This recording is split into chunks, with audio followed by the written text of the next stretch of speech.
Gawain ng babae na talagang nagpapabaliw sa isang lalaki. Yes, mga kamamay, meron po kayong po pwedeng gawin.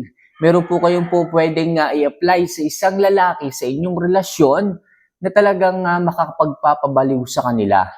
Yan mga kamamay, kung hindi nyo pa nararamdaman o nararanasan na mabaliw sa inyo ang isang lalaki, na lagi kayong isipin, na lagi kayong hindi mawala sa kanilang isipan, i-chat palagi, i-message, gawin nyo po yung mga bagay na ito. Ito yung mga bagay na siguradong makapagpapabaliw sa kanya.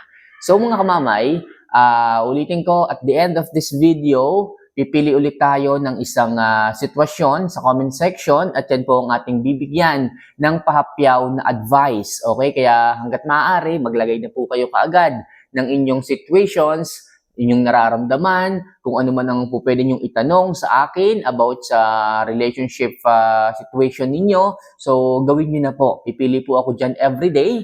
Okay, sa araw-araw natin paggawa. At the end of this video na lang po natin ilalagay. Kasi po, yung mga tips, okay, kailangan po ito ng ating mga subscriber, kaya po inuuna po natin at sa huli na po natin ilalagay yung advice. Kaya mga kamamay, hinihiling ko lang palagi sa inyo na mag-comment lang kayo, mag-subscribe, syempre at mag-like na rin po. Kung nagawa nyo na po yan, maraming salamat at simulan na po natin ang ating topic ngayong umaga na to. So, ano nga ba yung mga gawain ng isang babae na talagang nakapagpapabaliw pagdating sa isang lalaki? So, number 1, ang hindi mo palaging pangungulit, pag-a-update, at pag-message sa kanya. Yes, mga kamamay, akala lang nung iba, mali po ito, pero hindi po ito mali. Ito po yung dapat talagang ginagawa. Yung iba dyan magko-comment, yung iba dyan magtataka, magtatanong, kamamay, parang kabaliktad naman yata yung sinasabi mo eh.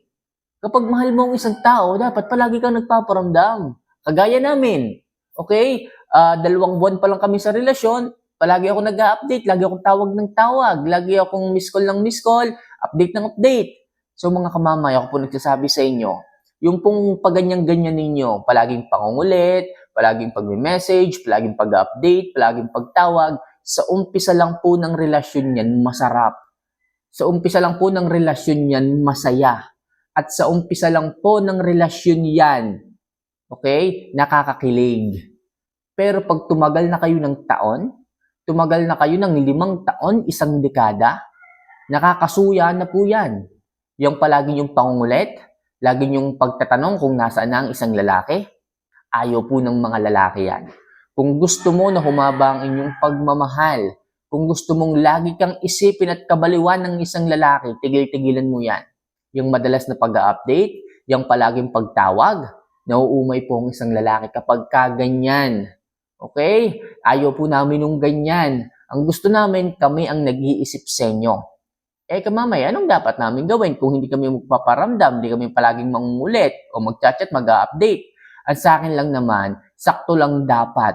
Sakto lang ang pagpaparamdam, sakto lang ang pagme-message. Paliwanag mo sa kanya, halimbawa sa umaga, mag-good morning ka, sabihin mo ganito, may gagawin ka, magiging busy ang maghapon mo, sabihin mo hindi ka makaka-chat masyado kasi nga busy ka doon. Ipakita mong high value babae ka. Hindi ka laging nakafocus lang sa isang lalaki. Ipakita mong may ginagawa ka rin. Ipakita mong busy ka sa negosyo mo, sa sarili mo, o kaya naman mag-self-improve ka, mag-ayos ka, magpaganda ka, hindi yung kagigising mo lang. Okay, ang aga-aga mong gumising pero nakatanghod ka na kaagad sa cellphone mo, naghihintay ka na agad ng reply. Anong oras pa lang? 4:00. Ang dami mo ng message kaagad sa kanya, hinihintay mo na kaagad siyang magising. Tapos pag nagising siya ng 8:00, magagalit ka. Bakit? Hindi nagpaparamdam, hindi agad nagre-reply, hindi agad nagsisin. Tandaan mo, 12:00 na kayo natulog kagabi dahil sa pangungulit mo. Napuyat na rin yung lalaki kahit may pasok pa kinabukasan sa kanyang trabaho, tapos ang aga-aga mo pang magparamdam.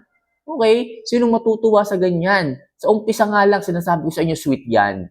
Sweet kasi lagi mo siyang naaalala. Sweet kasi ang aga mong magparamdam, pero hindi po, toxic na po yan pagtagal. Masakit na po kayo sa ulo pagtagal. Sa umpisa lang po yan, kaya please mga kamamay ha, yung palagi yung pangungulit, pag-update, pag-message, ilagay nyo po sa tamang oras, sa tamang lugar, para po hindi maging masama yan pagdating sa inyong relasyon balang araw. So yan yung unang tips mga kamamay. Huwag kayo palaging magparamdam. Huwag kayo palaging mag-update, mag-message sa isang lalaki kung gusto mong kabaliwang kayo ng mga yan. So next, ang pagsusuot mo ng mga nakakaakit na damit. Mga girls, mga babae kayo, kaya kailangan din yung mamili ng kasuotan, hindi na basta-basta yung mga sinusuot yung mga oversized na damit. Hindi po yan po pwede. Okay lang yan kung nasa bahay. Okay lang yan na kung halimbawang matutulog kayo. Pero yung hindi niyo pagsusuotan ng mga kaakit-akit na damit, yung mga bagay sa inyo, lalabas kayo na basta na, malamang sa malamang, okay, hindi kayo magiging attractive sa mata ng isang lalaki, hindi sila mababaliw sa inyo.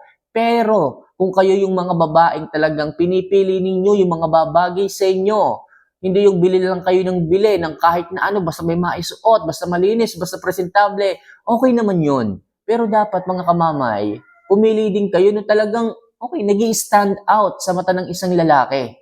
Andun na yung ganda eh. Pero kung paano madalhin yung kasuotan mo, yung forma mo, hindi bagay eh. Hindi bagay. Alam niyo naman siguro yung uso ngayon. Alam niyo naman siguro kung anong itsura ninyo kapag suot niyo to. Yung suot niyo, kung suot niyo yan. Kaya please, may mga kaibigan naman kayo. Okay, lalo pat wala pa kayong jowa ngayon. Lalo pat kumikilala pa lang kayo ng lalaki ngayon. Please, piliin niyo po yung maayos at kaakit-akit na mga kasuotan na talagang makakapagpalingon. Okay, para maging kabaliw-baliw ang isang lalaki sa inyo. Please, pumili kayo ng kaakit-akit na kasuotan. Makakatulong yan mga kamamay para kabaliwan kayo ng isang lalaki. So next, ang pagiging palaging mabango. Oo mga kamamay, mga babae kayo. Kaya dapat built-in na sa inyo ang pagiging mabango. Uulitin ko, may mga kaibigan kayo. Pumili kayo, humingi kayo ng opinyon ng inyong mga kaibigan kung pipili kayo ng pabango. Hindi sapat na mabango lang sa inyo. Hindi sapat na okay na to. Kailangan talaga yung signature na pabango na kayo lang mismo yung, umaari kayo lang mismo yung meron sa inyong mga magtutropa o mahirap hanapin. Hindi yung pare-parehas na kayo. Naghiraman na kayo. O kaya naman kung ano yung perfume ng kaibigan mo, ginaya mo na lang din. Huwag ganon. Hanap ka ng sarili mo. Hanap ka ng signature na amoy mo, yung scent mo na talagang kakapit, magiging trademark sa ilong ng isang lalaki. At sigurado ako, kapag ganyan ang nakuha mong pabango, naging ganyan ang aura mo. Kasi, alam niyo mga kamamay, yung signature na amoy po ninyo, yan po magpapakilala sa inyo. It's either kayo man ay nasa relasyon o wala sa relasyon o kumikilala ng isang lalaki pa lamang, diyan kayo nila i-judge kaagad sa inyong amoy. Tingnan ninyo, halimbawa, makikipag-meet up kayo sa hindi nyo pa kakilala. Pero ang amoy ninyo, hindi gusto, hindi ganong kalakas ang dating. Malamang sa malamang maaaring ma-turn up sa inyo ang isang lalaki. Okay, yung tipong nanghingi ka lang sa kababata mong kapatid na ang kanyang amoy ay napakatamis. Okay, masakit sa ilong, masakit sa ulo. Nako, sigurado ako mga kamamay. Baka mamaya sa kalagitnaan ng panonood nyo ng sine, magpaalam, sabihin, iihi lang, pero hindi na kayo binalikan. Nangyayari po yan mga kamamay.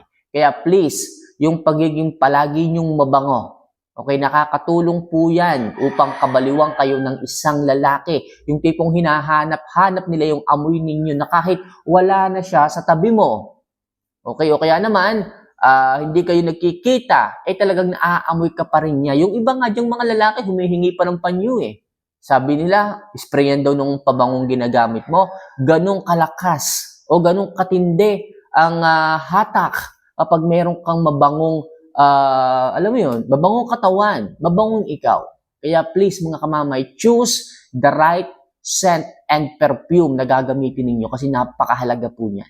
Okay? Para kabaliwan, para habulin, para hanapin ka ng isang lalaki.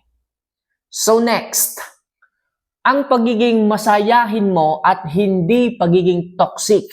Ito mga kamamay, talagang kinakabaliwan to, napakahalaga po na ito. Kapag hindi po kayo toxic, yung tipong hindi na lang kayo palagi ang nagbibigay ng sakit ng ulo, ng stress, talagang isang lalaki mababaliw sa inyo.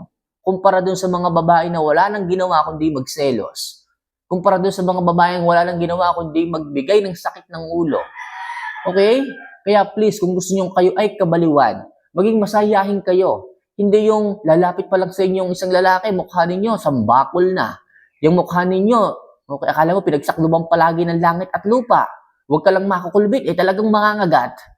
Napakahirap ng ganyan. Please, piliin ninyong maging masaya at huwag maging toxic. Kung alam ninyo na ang ugali ninyo is toxic, sinasabi na ng inyong asawa, bakit hindi nyo baguhin? Sinasabi na ng inyong mga partner na ayaw nila ng ganyan, bakit ayaw nyo baguhin? Anong dahilan? Nagkakaigi ba kayo? Na ganyan na kayo? Na toxic kayo? Baka isang araw gumising kayo. Bye-bye na. Iniwanan na kayo. Paalam na. Bakit? Simpleng request, hindi nyo pagbigyan. Simpleng pakiusap, hindi nyo magawa. Nandun pa ba ang pagmamahal niya kapag kaganyan? Kasi ang alam ko sa pagmamahal, kahit ano, at kahit kailan, handa mong baguhin ang sarili mo para lamang makita mong masaya ang minamahal mo. Kaya please mga kamamay, baguhin ninyong ugali ninyong toxic, sakit sa ulo. Alam niyo nang diyan kayo palaging nag-aaway. Bakit kailangan yung ulit-ulitin? Bakit kailangan yung gawin palagi? Ano bang mahirap sa baguhin? Kung doon naman kayo sasaya, kung doon naman kayo kababaliwan ng isang lalaki, bakit hindi niyo pagawin? Kaya please mga kamamay, palaging ngumiti at alisin ang pagiging toxic, lalo na ng ugali ninyo sa inyong relasyon. Sa ganyang paraan, diyan kanya hahabulin at kababaliwan, mas mamahalin ng isang lalaki. And last, ang hindi mo paghahabol sa kanya. Yes, mga kamamay. Kalimitan sa mga babae dito, sila na yung niloko, sila na yung sinaktan, sila pa yung iniwanan. Diba? Sila na nga yung sinaktan, sila na nga yung niloko, sila na nga yung pinagtaksilan, sila na nga yung pinagpalit. Tapos, lalaki pa yung lumayo, tapos ikaw pa yung naghahabol. Nag-iisip ba kayo? Ano bang mahirap sa hindi paghahabol? Alam nyo na nga na toxic yung lalaki, pangit yung ugali, sinaktan, niloko ka na, iniwan, pinagpalit, ano pa bang gusto nyong marinig para lamang magising kayo sa katotohanan? Na dapat hindi na hinahabol yung ganong klase ng tao. Kasi pag naghahabol kayo, kahit high value kayo, unti-unti kayong bumababa. Okay? Kahit high value kayo, maayos kayo, responsable kayo, hindi kayo sakit sa ulo, hindi kayo toxic, hindi pa rin ganun kataas ang magiging tingin sa inyo ng isang lalaki dahil naghahabol kayo. Kahit gaano pa kamahal yan, hindi magiging high value ang tingin ng isang lalaki sa inyo dahil masyado kayong naghahabol. Kaya please, ako nang nakikiusap sa inyo mga kamamay, huwag na kayong maghabol kung gusto mong kabaliwang kayo ng isang lalaki as long as alam nyo sa sarili ninyo na maayos kayo. Hindi kayo toxic, hindi kayo sakit sa ulo, hindi kayo palagi nagbibigay ng problema, sigurado ako, babalikan kayo ng mga yan. O baka naman, kaya kayo naghahabol, kayo pala ang sakit sa ulo. Kayo pala ang toxic, malamang sa malamang. Hanggat hindi mo binabago yan, may iwan kang mag-isa. Kaya mga kamamay, yan lang muna sa ngayon.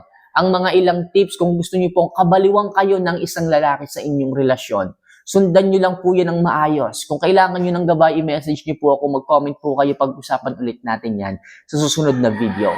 So yun nga po mga kamamay, tulad ng pangako ko, at the end of this video, pipili ulit tayo ng isang katanungan or sitwasyon ng ating mga subscriber na nagko-comment. Alright? So ito, galing po ito kay Lazy Limpas. Ayan, so Lazy Limpas, mega shout out sa'yo. Ito yung sitwasyon mo. Kamamay, ako super selosa ako kasi nahuli ko na siyang 2 beses na may babae. Okay, 2 beses. Kaya tuloy sobrang napakaselosa ko na. Lagi kong tinatawagan halos oras. Okay, mga kamamay, kapag po ganito, yung ginagawa ninyo halos oras-oras na kayong tumatawag, wala na po sa lugar ang inyong pagsiselos. Oo, nagkamali siya. Oo, nakasakit siya. Oo, naulit yung kanyang pambababae, pero kailangan, hindi nyo dapat siya palaging hinahabol. Mauubos ang oras nyo sa ganyan. Toxic yung lalaki, palaging nambababae. Okay, sana kung 1 beses lang. Tapos nung kinausap mo, nagbago. Pero yung pa 2 beses na, o baka nga, hindi lang pa 2, hindi mo lang nahuhuli Kapag kaganyan mga kamamay, learn to value yourself. Alamin niyo po yung worth ninyo. Kung alam ninyong wala kayong ginawang mali, wala kayong ginawang pagluloko sa kanya, kung bakit niya gagawin yan, atras muna kayo mga kamamay. Hindi niyo nakikita sa paghahabol ninyo sa lalaki niya, nauubos naman kayo. Nauubos na yung kasiyahan ninyo para sa inyong sarili. Kahit sabihan mo yan, kung paulit-ulit na ginagawa, mapapagod ka lang, mauubos ka lang. Anong dapat ka mamay gawin? Pagod na rin ako eh. Gusto kong mahalin yung tao, pero siya yung walang balak magbago. Yun na nga mga kamamay, wala nang balak magbago yan kung magbabago yan. Dapat noon pa, kung magbabago yan. Okay? Dapat nung panahon kinausap mo siya, nagbago na yan, hindi na naulit. Anong dapat gawin? Kailangan mo munang lumayo. Kailangan mo munang hanapin ang sarili mo at makita niya ang sarili niya. Kung kaya ba niyang mabuhay nang wala ka at kailangan niya yung mga bagong pinopormahan niya, doon na siya. Doon na siya pumunta. Tandaan niyo mga kamama, hindi niyo kailangan magpaka-stress sa inyong buhay. Anong edad na kayo? Ilang edad na kayo ngayon? Para maging stressful pa sa inyong buhay, hindi kayo bumabata. Tumatanda kayo, kukunti na lang ang buhay ninyo tapos magpapakalulong pa kayo sa ganyang klase ng sitwasyon? Maghahabol na lang kayo palagi sa mga lalaking hindi naman kayo pinapahalagahan? Matuto kayong alisin. Alisin yung mga taong hindi naman nag-aambag ng kaligayahan at puro sakit na lang sa ulo. Alisin nyo yan, sigurado ako. Right after several months, nasasalamatan mo ako. Bakit? Kasi ang gaan, nabawasan ng isipin, nabawasan ng katoksikan. Total, ayaw din namang magbago eh. Paulit-ulit din namang ginagawa. Di iwanan nyo na. Kaya maganda dyan, pag iniwanan ninyo, doon sila makakapag-isip. Na totoo pala, mawawala kayo sa kanila kapag hindi sila nagbago. At doon din sila makakapagbago ng maayos kapag wala ka na. Kaya please mga kamamay, hindi nyo kailangang magselos. Hindi nyo kailangang habulin yung mga lalaking hindi naman nagbabago para sa pagganda ng inyong relasyon. Kaya please, tumigil-tigil muna kayo. Kung kailangan yung ibigay sila sa mga babaeng naghahabol sa kanila o sa mga babaeng pinopormahan niya, ibigay nyo na. Tandaan nyo, hindi kayo mawawala ng sakit ng ulo hanggat nandyan sila sa inyong relasyon. Kaya please, kung ayaw magbago, i-donate nyo na. Alright? So yun lang muna sa ngayon mga kamamay, ang ating ilang mga love advice na maaaring sanang makatulong. Hindi lang sa ating subscriber at higit sa lahat sa ating mga viewers na rin. Kung gusto nyo rin po ng ganitong klase ng love advice, mag-comment lang po kayo sa ibaba at pag nabasa ko yan, napili ko yan, kayo po ang sunod nating bibigyan ng pahapyaw na advice. At syempre, sa mga gustong magpatulong, okay, kailangan ng payo ko, tawagan nyo na lang po ako. Para sa ganon, makapag-usap tayo at matulungan ko kayo kahit papano. Muli, andito lang ako, mahal ko po kayo. See you for our next vlog. Paalam.